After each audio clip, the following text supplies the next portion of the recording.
नमस्कार दोस्तों, mission geography YouTube channel में मैं ऑफिसर आपका हार्दिक स्वागत करता हूं। अपने शुरू करी है बोर्ड क्लास से प्रश्नोत्तर सीरीज कक्षा 12 के लिए जो अपना बोर्ड का पैटर्न है वर्ष 2023 से जो बोर्ड का एग्ज़ाम होना है उसके लिए तो बड़ी महत्वपूर्ण सीरीज है अपनी। तो मिशन ज्योग्राफी यूट्यूब चैनल जो है अपना उसको लाइक शेयर सब्सक्राइब जरूर करें, बेल आइकन दबा लें। जैसे ही वीडियो अपलोड होगा आप तक इसका नोटिफिकेशन अवश्य पहुँच जाएगा। वीडियो को अंत तक देखें, पूरा देखें, समझें। किस तरह की यदि कोई दिक्कत फील हो, किस तरह की दिक्कत फील हो, कोई डाउट हो तो आप ज़रूर कमेंट बॉक्स में लिखें, ठीक है। अधिक से अधिक बच्चों तक अपने वीडियो को शेयर करें, क्योंकि हमारा जो टारगेट है कि मिशन ज्योग्राफी का फ़ायदा जो है वो अधिक से अधिक बच्चों तक पहुंचना ज़रूरी है। शुरू करते हैं। आज की जो अपनी सीरीज है उसका नाम है मानव बस्तियाँ। भारत लोक और अर्थव्यवस्था के संदर्भ में भारत लोक और अर्थव्यवस्था के संदर्भ में अपना जो टॉपिक है मानव बस्तियाँ, और यहाँ से इस टॉपिक से एक ही प्रश्न आएगा 1.5 अंक का,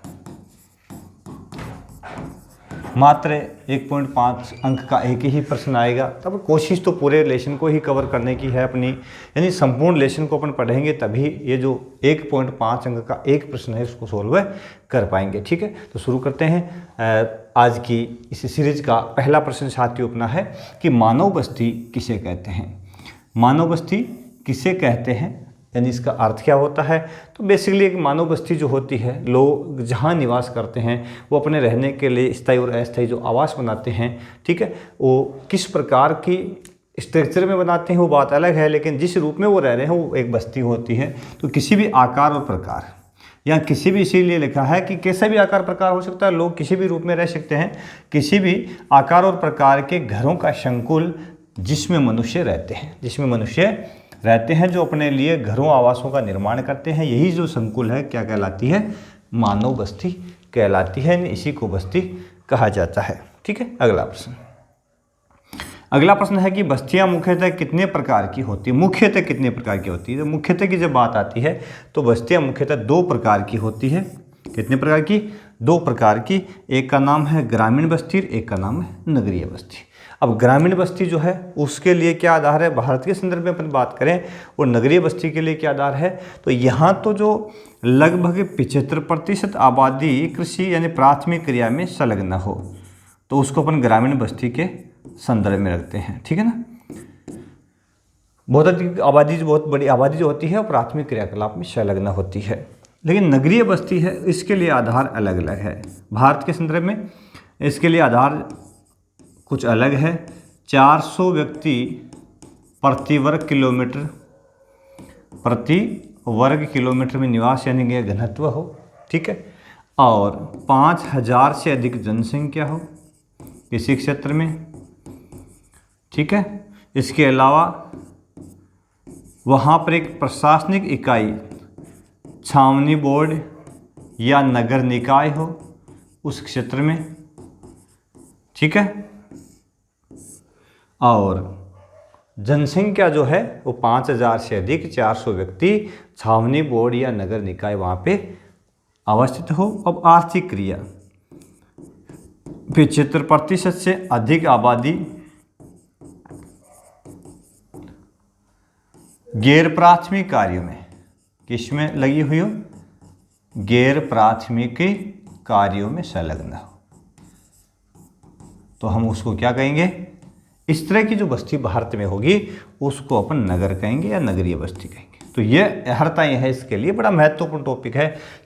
पूछ लेते हैं कि भारत में नगरीय बस्ती के लिए कौन कौन सी अर्हताओं का होना जरूरी है। तो ये 4 प्रमुख अर्हताएं इसके लिए जरूरी है, ठीक है। अगला प्रश्न देखें अपन। अगला प्रश्न अपना है ग्रामीण व नगरीय बस्तियों में आधारभूत अंतर क्या है। ग्रामीण व नगरीय बस्तियों में आधारभूत अंतर क्या होता है दोनों के बीच में। तो ग्रामीण बस्तियां अपना जीविकोपार्जन के लिए प्राथमिक क्रियाओं पर डिपेंड रहती। प्राथमिक क्रिया ये था, ये अपन ने पहले ही चर्चा की है, जैसे कि कृषि, जैसे कि पशुपालन, जैसे कि खनन, आखेट, संग्रहण, ठीक है ना, और मुख्य योगे कृषि, पशुपालन, खनन, आखेट, संग्रहण।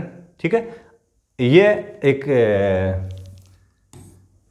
5 या 6 प्रकार की प्रमुख रूप से यहाँ पे क्रियाएं है। मत्स्यन हो गया एक, ठीक है, एक और है इसमें मत्स्यन यानी मछली पालन।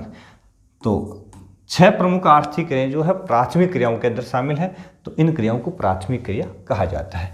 जबकि नगरीय बस्तियां जो है द्वितीयक और तृतीयक क्रियाकलापों में संलग्न रहती है।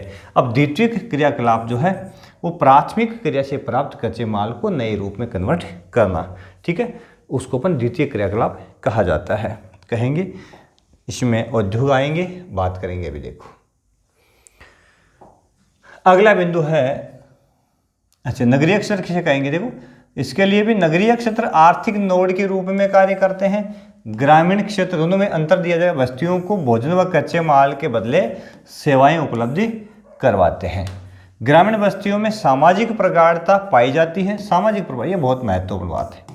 जो नगरीय क्षेत्र होते हैं, नगरीय क्षेत्रों में सामाजिक प्रगाढ़ता नहीं होती, यानी एक समाज के अंदर पड़ोसी जो है, नेबरहुड में यदि कोई रह रहा है तो वो उस प्रकार से उससे प्रगाढ़ रिलेशन नहीं पाए जाते, ठीक है, जैसा कि ग्रामीण क्षेत्रों में पाए जाते हैं।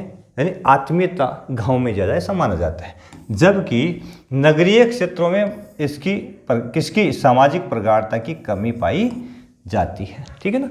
तो ये ग्रामीण और नगरीय बस्तियों में प्रमुख अंतर है। अगला प्रश्न है, ग्रामीण बस्तियों के कितने प्रकार हैं। तो ग्रामीण बस्तियों को मुख्यतः 4 प्रकारों में बांटा गया है, ठीक है। 4 प्रकार कौन कौन से हैं। गुंछित या संकुलित बस्तियां, जिसमें आवास पास पास हो। अर्धगुंछित या विखंडित बस्तियां, जिसमें कुछ आवास पास हो और कुछ दूर दूर छितरे हुए हो।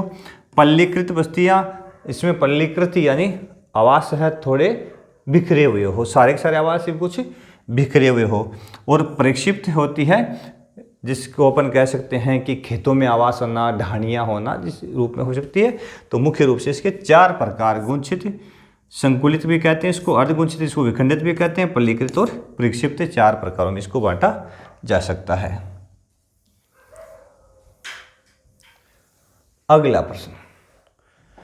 प्रश्न साथियों अपना है कि भारत में नगरीय बस्ती के लिए आवश्यक शर्तें क्या क्या। नगर कहलाने के लिए अभी हम अपने चर्चा की थी, एक नगर के लिए भारत में क्या अहर्ताएं हैं कि जनसंख्या 5000 से अधिक हो, घनत्व 400 व्यक्ति प्रति वर्ग किलोमीटर से ज़्यादा हो, कम से कम कोई नगर निकाय, ठीक है, अथवा नगर पालिका या नगर निगम या छावनी बोर्ड यहाँ पे एक इकाई, प्रशासनिक इकाई के रूप में कार्यरत हो, और 75% से अधिक आबादी गैर कृषि कार्यों में संलग्न हो। यानी गैर कृषि कार्य के अलावा, प्राथमिक क्रियाओं के अलावा दूसरे क्रियाकलापों में संलग्न हो, तो उसको अपन नगरीय बस्ती कहते हैं, ठीक है। अगला प्रश्न है कि सभ्यता काल में भारत में प्रमुख कौन थे, प्रमुख नगर कौन से थे। यहाँ मिस प्रिंट हुआ है, नगर आएगा, ठीक है।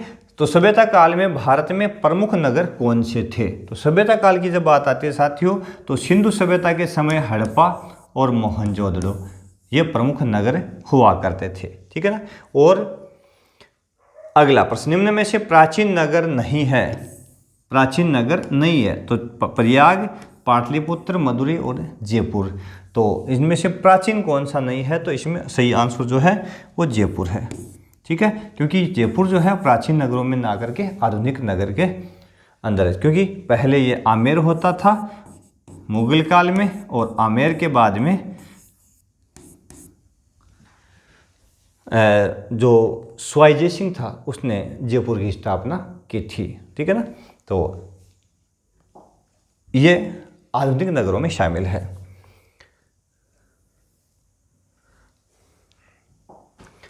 निम्न में से आधुनिक नगर है, तो सूरत, पांडिचेरी, गोवा, दमन। तो ये सभी कौन से हैं, किस में आते हैं, आधुनिक नगरों में शामिल है। क्योंकि सभी नगरों का विकास है वो ब्रिटिश काल में हुआ। कब हुआ, ब्रिटिश काल में। अंग्रेजों के आने के बाद में उन्होंने इन नगरों को है एक प्रकार से कहें तो अपने व्यापारिक उद्देश्य के लिए इन नगरों की स्थापना की थी। ठीक है ना, सूरत, पांडिचेरी, गोवा और दमन। और अंग्रेज जो भारत में 1600 के आसपास में 1600 ईस्वी के बाद भारत में आए थे, और उसके बाद में जो यहाँ स्थायी रूप से वो जम गए, यानी बंगाल की जो दीवानी प्राप्त की थी उन्होंने 1757 में जो पलासी का युद्ध था, उस युद्ध में सिराजदौला को हराने के बाद में उनके पैर बंगाल की तरफ जमे। लेकिन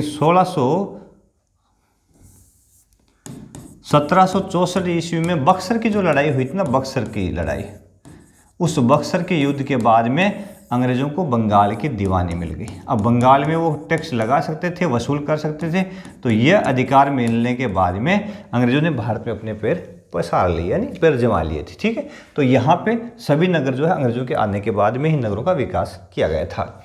जनसंख्या के आकार के आधार पर नगरों को कितने प्रकारों में बांटा गया? जनसंख्या के आकार के आधार पर मुख्य रूप से नगरों के कितने प्रकार हैं? 6 प्रकार है। कितने प्रकार है? 6 प्रकार है। ठीक है, जैसे अलग अलग इसमें अपन देखेंगे।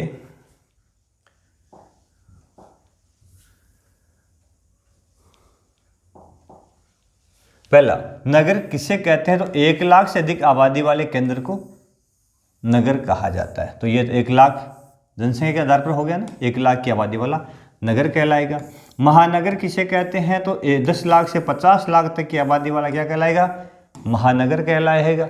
ठीक है, मेगा नगर किसे कहते हैं? तो 50 लाख से अधिक जनसंख्या वाला जो नगर है उसको मेगा नगर कहेंगे। ठीक है, इस प्रकार से जनसंख्या के आधार पर इसको अलग अलग संकुलों में अपन बांट सकते हैं। भारत का सबसे बड़ा नगरीय संकुल कौन सा है? भारत का पूछ लिया कि भारत का सबसे बड़ा नगरीय संकुल कौन सा है? तो बृहत मुंबई, जिसकी आबादी 1 करोड़ 84 लाख है। तो सबसे बड़ा नगरीय संकुल भारत का कौन सा है? मुंबई, जिसकी आबादी 1 करोड़ 84 लाख है। इसके अलावा भारत में खूब बड़े नगरीय संकुल है, जैसे मुंबई है, दिल्ली है, चेन्नई है, ठीक है ना, कोलकाता है, ये बड़े नगरीय संकुलों में शामिल है।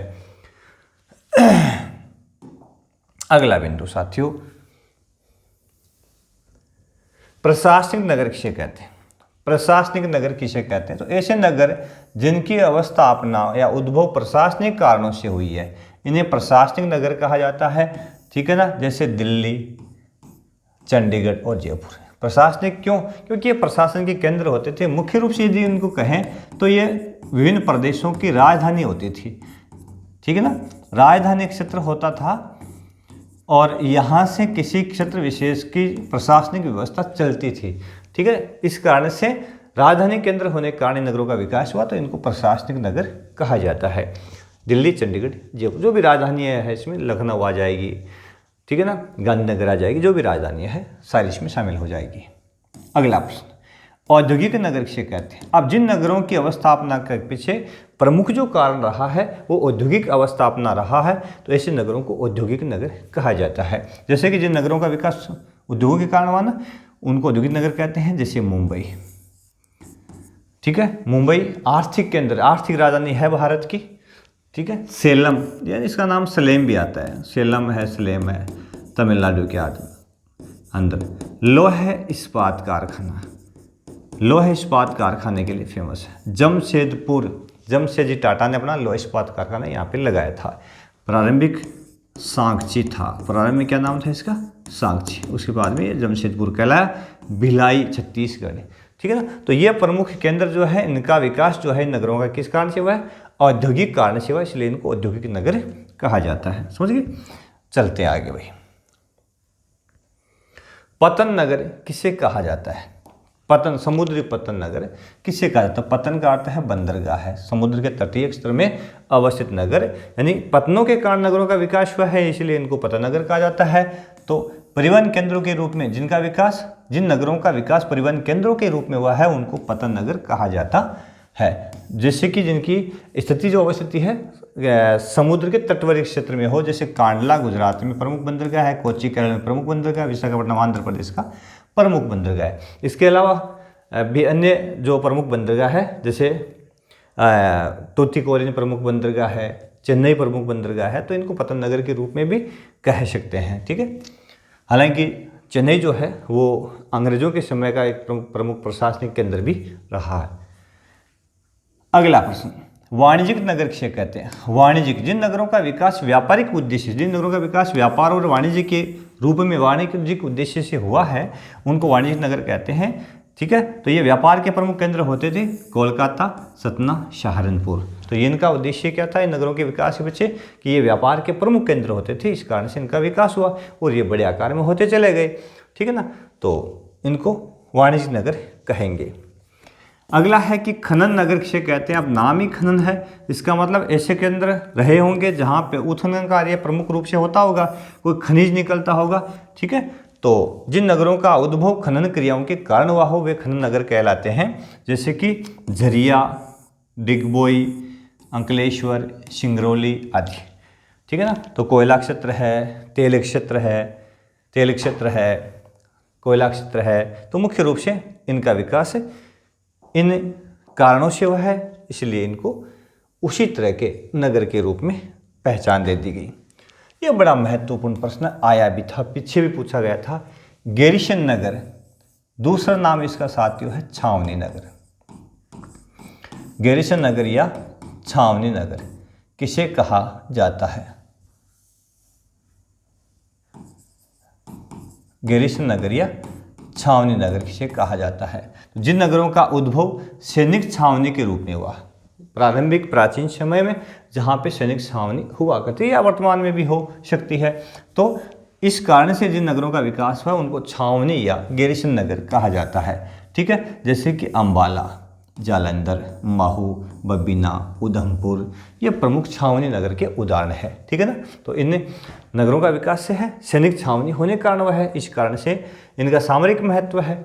ठीक है, तो ऐसे नगरों को छावनी नगर कहा जाता है। अगला प्रश्न देखें, अगला है स्मार्ट सिटी मिशन का प्रमुख उद्देश्य क्या? स्मार्ट सिटी मिशन, नाम भी क्या लिखा है? स्मार्ट सिटी, यानी नगरों को स्मार्ट बनाना, और स्मार्ट का मतलब वो है सुंदर, यही होगा? नहीं, सुंदरता के साथ साथ में वहाँ सुविधाएं प्रोवाइड करना। एक नगर साफ सुथरा होना चाहिए, शुद्ध वातावरण होना चाहिए, पेयजल की सुविधा होनी चाहिए, गंदे पानी की निकासी व्यवस्था होनी चाहिए, शुद्ध पेयजल मिल जाना चाहिए। तो ये विभिन्न प्रकार की आधारभूत सुविधाएं हैं उपलब्ध होनी चाहिए, यही एक महत्वपूर्ण स्मार्ट सिटी का उद्देश्य होता है। ठीक है, तभी सुंदर होगा। ठीक है ना, अपन सजा दे उसको, सिर्फ सजाने पर से वो सुंदर नहीं कहला जाएगा। स्मार्ट सिटी मिशन का उद्देश्य शहरों को बढ़ावा देना, जो आधारभूत सुविधा, साफ सतत और पर्यावरण, साफ सुथरा और सतत पर्यावरण, अपने नागरिकों के लिए बेहतरीन जीवन प्रदान करना। ठीक है, योजना का उद्देश्य एक ऐसे सघन क्षेत्र पर ध्यान केंद्रित करना है जो एक मॉडल के रूप में उभर कर दूसरे शहरों के लिए आदर्श बन जाए, इस प्रकार का नगर स्थापित अपन कर दे। तो ये स्मार्ट सिटी का प्रमुख उद्देश्य है। ठीक है ना, स्मार्ट सिटी मिशन का प्रमुख उद्देश्य साथियों। ठीक है, अगला प्रश्न अपना है कि धार्मिक एवं सांस्कृतिक नगर किसे कहते हैं? तो ऐसे नगर जिनका विकास प्रमुख धार्मिक केंद्र के रूप में हुआ या वो कोई सांस्कृतिक केंद्र रहे हो प्राचीन समय में। ठीक है, तो इस कारण से उनको अपन धार्मिक या सांस्कृतिक नगर कहते हैं, जैसे कि अजमेर। ठीक है, पुष्कर धार्मिक केंद्र रहे हैं। ठीक है, इस कारण से इनका विकास होगा। जैसे अजमेर के अंदर ख्वाजा मोइनुद्दीन चिश्ती की दरगाह है, पुष्कर पवित्र पुष्कर झील है अपनी। ठीक है, तो इस कारण से इनका विकास हुआ, तो ये धार्मिक केंद्र रहे हैं। इसके अलावा अन्य भी धार्मिक स्थल हो सकते हैं और है भी कई तरह के, जहाँ पे अपन इनका उद्देश्य है वो धार्मिक केंद्र के रूप में उभर कर सामने आ रहा है। तो जिसने भी अपने तीर्थ स्थल है वो सारे धार्मिक ही है। आप कहीं चले जाओ, चाहे हरिद्वार में चले जाओ, केदारनाथ चले जाओ, अमरनाथ चले जाओ, ये सारे जो प्रमुख केंद्र है वो धार्मिक है। ठीक है ना, रामेश्वरम चले जाओ, इसके अलावा पुरी, मथुरा, वाराणसी, उज्जैन, हरिद्वार, ये सब आ जाए थे इसमें। अगला प्रश्न, शैक्षणिक नगर किसे कहते हैं? मिसप्रिंट है थोड़ा, शैक्षिक नगर किसे कहते हैं? तो जिन नगरों का विकास शिक्षा के केंद्र के रूप में हुआ हो उनको शैक्षणिक नगर कहते हैं, जैसे कि रुड़की, वाराणसी, अलीगढ़, पिलानी, इलाहाबाद। इन नगरों का विकास प्रमुख रूप से शैक्षणिक नगर के रूप में हुआ है, यानी शिक्षा प्रमुख केंद्र के रूप में यहाँ पे थी। तो रुड़की, वाराणसी, अलीगढ़, पिलानी और इलाहाबाद ये प्रमुख ऐसे केंद्र हैं जिनका विकास शिक्षा व्यवस्था सुचारू होने और अच्छी होने के रूप में इनका विकास हुआ है। अगला प्रश्न साथियों, अगला प्रश्न अपना है कि पर्यटन नगर किसे कहते हैं। तो जिन नगरों का विकास पर्यटन केंद्र के रूप में हुआ, ठीक है, जैसे कि नैनीताल, यानी लोग घूमने के लिए, एंजॉय करने के लिए, प्रकृति का आनंद लेने के लिए किसी क्षेत्र के अंदर जाते हो तो ऐसे क्षेत्रों को पर्यटन नगर कहा जाता है। जैसे नैनीताल, पंचमढ़ी, जोधपुर, जैसलमेर, शिमला, ऊटी, माउंट आबू, ये सारे पर्यटन केंद्र है। खूब सारे लोग यहाँ पर विदेशी सैलानी भी आते हैं और भारतीय सैलानी भी, देश के आंतरिक भागों के लोग भी यहाँ इन क्षेत्रों को देखने के लिए या घूमने के लिए आया करते हैं। तो इनका विकास धीरे धीरे एक पर्यटन केंद्र के रूप में हो गया और बड़ा नगर विकसित हो गया, इसलिए इनको पर्यटन नगर कहा जाता है। ठीक है, अगला प्रश्न, विशेषीकृत नगर किसे कहते हैं। विशेषीकृत, जिन नगरों का विकास किसी एक विशेष कार्य के लेकर, एक विशेष कार्य को लेकर किसी नगर विशेष का विकास हुआ हो, उनको विशेषीकृत नगर कहा जाता है। जैसे मुंबई का विकास जो आर्थिक क्रियाओं के कारण हुआ है, आर्थिक केंद्र की राजधानी, आर्थिक केंद्र है भारत का, यानी आर्थिक रूप से राजधानी रहा है, तो ये विशेषीकृत है। जैसे बेंगलोर है ना अपना, बेंगलुरु आजकल बेंगलुरु हो गया है, बेंगलोर नहीं रहा, तो ये आईटी केंद्र के रूप में है, इंफॉर्मेशन टेक्नोलॉजी अपनी जो है उसके रूप में इसका विकास हुआ है ना। इसका एक स्पेसिफिक कार्य इसका हो गया है, तो इसके कारण अपन इसको क्या कह सकते हैं, विशेषीकृत नगर कह सकते हैं। ठीक है, जैसे पिलानी जो है वो शिक्षा केंद्र के रूप में उभरा, विशेषीकृत हो गया है ना। बिट्स एजुकेशन क्षेत्र के रूप में इसका विकास हुआ। तो इस प्रकार से ये जो है विशेष सुविधाओं के कारण नगरों का विकास होने के कारण इनको विशेषीकृत नगर कहा जाता है। अगला प्रश्न, बहुप्रकार्यात्मक नगर किसे कहते हैं। बहुप्रकार, नाम भी बहुप्रकार्यात्मक है, तो ऐसे नगर जिनका एक कोई विशेषीकृत कार्य नहीं होता या जिनकी अवस्थापना के पीछे कोई एक उद्देश्य, एक कार्य है, वो स्थायी नहीं होता, बल्कि विभिन्न प्रकार के कार्य है, उसके पीछे विभिन्न प्रकार के कारण अवस्थित हो सकते हैं। तो ऐसे नगरों को जिसके उद्भव के पीछे अनेक कारण हैं अवस्थित हो, बहुप्रकार्यात्मक नगर के रूप में जान सकते हैं। या एक नगर के अंदर कोई विशेष आर्थिक क्रिया न होकर के अनेक प्रकार की आर्थिक क्रियाओं को संपन्न करते हो, तो ऐसे नगरों को बहुप्रकार्यात्मक नगर के रूप में जाना जाता है। और लगभग सभी नगर जो है इसी श्रेणी में आ रहे हैं, क्योंकि कोई भी एक नगर जो एक कार्य के लिए विशेषीकृत नहीं रह गया है, उसमें हर प्रकार की सुविधा, हर प्रकार के कार्य संपन्न हो रहे हैं। तो यहाँ पर क्या लिखेंगे, वे नगर जो प्रारंभिक अवस्था में विशेषीकृत थे, परंतु वर्तमान में वो कार्यों की विविधता के कारण विशेषीकृत न रह करके बहुप्रकार्यात्मक बन गए, क्योंकि वहाँ पे एक कार्य हो नहीं सकता, लोगों की आवश्यकताएं बहुत ज़्यादा होती है, तो वो अलग अलग कार्यों के लिए उसके ऊपर डिपेंड रहते हैं। ठीक है, और वहाँ पे नए कार्य सृजित हो जाते हैं, क्योंकि वहाँ पर किसी एक कार्य के ऊपर प्रधानता न होकर के लोग अन्य सभी कार्यकलाप करने लगे हैं और सब बहुत सारे कार्य वहाँ पे प्रधान हो गए हैं। इस कारण से इस नगरों को बहुप्रकार्यात्मक नगर कहा जाता है। इसमें सभी नगर आ जाएंगे, कोई विशेषीकृत एक नगर नहीं है, इसमें लगभग सभी नगर इसमें आ जाएंगे, क्योंकि सभी नगर जो है विशेषीकृत हो गए हैं, विशेषीकृत न होकर के बहुप्रकार्यात्मक नगर हो गए हैं। किसी भी नगर में एक कार्य की प्रधानता नहीं है वर्तमान समय में, तो अपन कह सकते हैं कि अब कोई नगर विशेषीकृत नहीं रहा है। गुंचित बस्तियां किसे कहते हैं। गुंचित बस्तियां, जिन बस्तियों में आवास पास पास बने होते हैं उनको गुंचित बस्तियां कहा जाता है, जो चारों ओर से खेत खलिहानों से स्पष्ट रूप से पृथक होते हैं। ठीक है, गंगा के जलोढ़, ये कहाँ मिलती है, गंगा के जलोढ़ मैदानों में, उत्तर पूर्वी राज्यों में इस प्रकार के नगर पाए जाते हैं।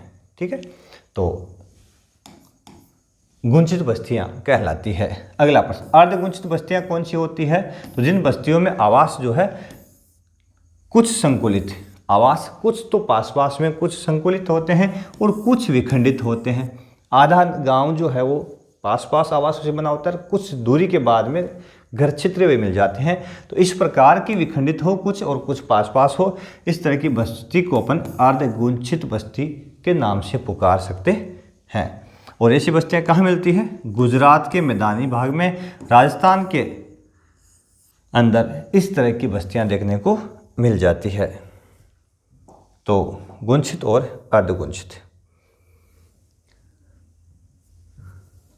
अगला प्रश्न है साथियों अपना कि पल्लीकृत बस्ती किसे कहते हैं। पल्लीकृत, तो पल्लीकृत बस्ती कौन सी होगी? जब एक बस्ती भौतिक रूप से कई इकाइयों में बंटी हुई हो। एक बस्ती भौतिक रूप से कई इकाइयों में बंटी हुई हो परंतु सबका नाम एक ही रहता है, ठीक है, इनको पल्लीकृत बस्तियां कहा जाता है। इनको अलग अलग क्षेत्रों में अलग अलग नामों से पुकारते हैं, जैसे पान्ना, पाड़ा, पाली, नगला, ढाणी आदि नामों से इसको पुकारा जा सकता है। जैसे दक्षिणी अपना राजस्थान है, वहाँ पे जैसे प्रतापगढ़ डूंगरपुर बांसवाड़ा साइड में रहा तो वहाँ पे इस तरह की बस्तियों को पाड़ा कहते हैं, जैसे खोरा पाड़ा, नालपाड़ा, ठीक है ना। तो पाड़ा एक गांव का ही नाम है। तो इस प्रकार से आवास उसमें थोड़े थोड़े दूर होते हैं और संपूर्ण आवासों को एक नाम दे दिया जाता है, ठीक है। तो उसको अपन पल्लीकृत बस्ती कह सकते हैं, ठीक है ना। अगली बस्ती, ये कहाँ मिलती है ये बस्तियाँ? ये मध्य और निम्न गंगा के मैदानी भाग में और हिमालय की निचली घाटियों में मुख्य रूप से इस तरह की बस्तियाँ पाई जाती है। और अक्सर पहाड़ी क्षेत्र जो है, उबड़ खाबड़ जो धरातल है, वहाँ पे इस तरह की बस्तियाँ मिलती है। क्यों? क्योंकि उबड़ खाबड़ होने के कारण कि संकुलित बस्तियाँ वो बना नहीं सकते, तो दूर दूर अपने छोटे छोटे खेतों में अपने आवास बना लेते हैं, ठीक है, खुले खुले मिलते हैं। उनको एक अपन कह सकते हैं रेवेन्यू नाम एक दे दिया जाता है। प्रशासनिक इकाई उनकी एक ही होती है, या प्रशासनिक इकाई के रूप में उनका नाम जो होता है वो एक ही होता है। इस तरह की बस्तियों को पल्लीकृत बस्ती कहा जाता है। लिख दो कि ऐसी नहीं, IG है कोई ज़्यादा हार्ड एप्स में है नहीं, मुझे लग नहीं रहा कि कोई हार्ड है। इस सीरीज का अंतिम प्रश्न है, यहाँ से 1.5 अंक का या 1.5 नंबर का प्रश्न आएगा। मुझे लग नहीं रहा कि कोई इस सिलेबस में जो मैंने करवाया उससे आउट हो, क्योंकि सब के सब प्रश्न मैंने दे दिए यहाँ पे। प्रक्षिप्त बस्ती किसे कहते हैं? तो ऐसी बस्तियाँ जो एकाकी सुदूर जंगलों में हो, अकेली एकाकी सुदूर जंगलों में पहाड़ी ढालों में बनी हुई हो। इस पहाड़ पर एक बस्ती हो, उस पहाड़ पर एक हो, उसके बाद उस खेत में एक हो, अगले खेत में एक बस्ती हो। तो अपन कहें तो अलग अलग खेतों में बने हुए आवास, जैसे अपने क्षेत्र में यहाँ अपन कहते हैं उनको फला ढाणी, उनकी ढाणी, ठीक है, ए की, बी की, सी की, डी की, ये अलग अलग ढाणियाँ हो सकती है। तो ऐसी बस्तियाँ जो एकाकी सुदूर जंगलों में पहाड़ी ढालों में बनी होती है, जो दूर दूर बने आवास, इसमें आवास कैसे होते हैं? दूर दूर बने होते हैं, यानी एक खेत में एक आवास, दूसरे खेत में दूसरा आवास। ऐसी बस्तियों को कौन सी बस्तियाँ कहते हैं? प्रक्षिप्त बस्ती कहते हैं। मुख्य रूप से ये कहाँ मिलती है? मेघालय, हिमाचल प्रदेश, उत्तराखंड, यानी मेघालय, हिमाचल प्रदेश, उत्तराखंड, इन पहाड़ी क्षेत्रों में भारत के अंदर इस तरह की बस्तियां देखने को मिलती है। अपने रीजनल क्षेत्र, अपने रीजन में अपन देखें, अपने एरिया में अपन देखेंगे तो पाएंगे कि अपन जो ढाणियों में निवास करते हैं, अलग अलग ढाणियों में एक एक बस्ती आपको देखने को मिलेगी। तो इस तरह की बस्तियां भी इसी प्रक्षिप्त बस्ती का उदाहरण है, ठीक है। तो ये चैप्टर था अपना मानव बस्ती, भारत, लोग और अर्थव्यवस्था के संदर्भ में, जिससे 1.5 अंक का एक प्रश्न आना है। संपूर्ण सिलेबस अपन ने कवर कर दिया है। किसी प्रकार की समझने में कोई दिक्कत हो तो कमेंट बॉक्स में अपना कमेंट जरूर लिखें। हम कोशिश करेंगे कि आपकी हर एक समस्या है उसका सॉल्यूशन देंगे। लेकिन देखना न भूलें, वीडियो को अंत तक देखें। शानदार और सुंदर अवसर बोर्ड सिलेबस 2023 को अपन कवर कर रहे हैं। एक प्रकार का क्रैश कोर्स है, आप तक एक प्रकार का रिविजन है, तो आप तक पहुंचा रहे हैं। मात्र 30-40 मिनट का एक लेसन होता है और उसमें संपूर्ण प्रश्नों पर अपन कवर कर रहे होते हैं। तो ज़रूर देखें। हमारे मिशन ज्योग्राफी यूट्यूब चैनल को लाइक शेयर सब्सक्राइब जरूर कर लें, बेल आइकन दबा लें। बहुत बहुत धन्यवाद। देखते रहिए मिशन ज्योग्राफी।